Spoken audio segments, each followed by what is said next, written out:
கண்கள் சோர்ந்து போவதற்கான முக்கியமான காரணங்கள் பார்க்கலாம். தூக்கமின்மைங்கிறது முதல் காரணம்.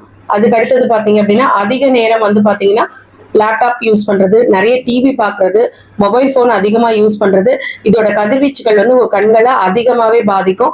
அதோட வந்து பாத்தீங்க அப்படின்னா வந்து இரவு நேர தூக்கம் சரியில்லாம இருக்கிறது மிக முக்கியமான காரணம். இது எல்லாத்தையும் தவிர்த்து நீங்க வந்து தொடர்ந்து இதே பிரச்சனைகள் உங்களுக்கு இருந்துட்டு இருக்கு அப்படின்னா ரொம்ப ஈஸியா எல்லாருக்கும் அந்த கண் கருவளையம்னு சொல்லக்கூடிய டார்க் சர்க்கிள்ஸ் ரொம்ப ஈஸியாவே வந்துடும். இதை எப்படிலாம் அவாய்ட் பண்ணிக்கலாம் அப்படிங்கிறது பாத்தீங்க அப்படின்னா சரியான உணவு முறை பழக்கம். அதற்கு வந்து பச்சை காய்கறிகள் அதிகமா எடுத்துக்கணும், கீரை வகைகள் எடுத்துக்கணும், முட்டை எடுத்துக்கணும். அதுக்கப்புறம் தூக்கத்தை வந்து நம்ம வந்து ரெகுலரைஸ் பண்ணணும்.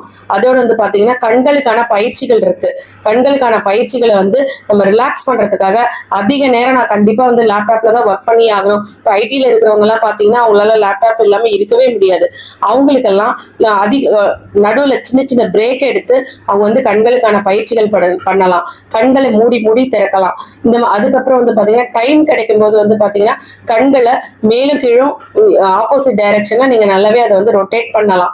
கண்களை மூடி ரிலாக்ஸ் பண்ணலாம். டைம் கிடைக்கும் போது வெள்ளரிக்காய் துண்டுகளை உங்களோட கண்கள் மேல குளிர்ச்சி விட்டும்படியா நீங்க வைக்கலாம்.